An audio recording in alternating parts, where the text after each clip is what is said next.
What's up, it's Philip from Easy Tutorial, and let me show you how you create your first Google Sheet. To do that, go to your Google and you need to gain access to a Google Drive. To do that, click here Google Apps and click Drive.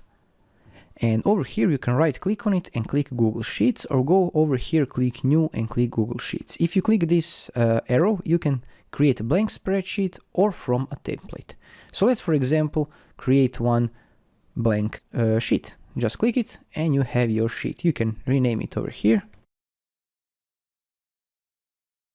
And if you go back to your drive, you will see over here that it says my first Google Sheet.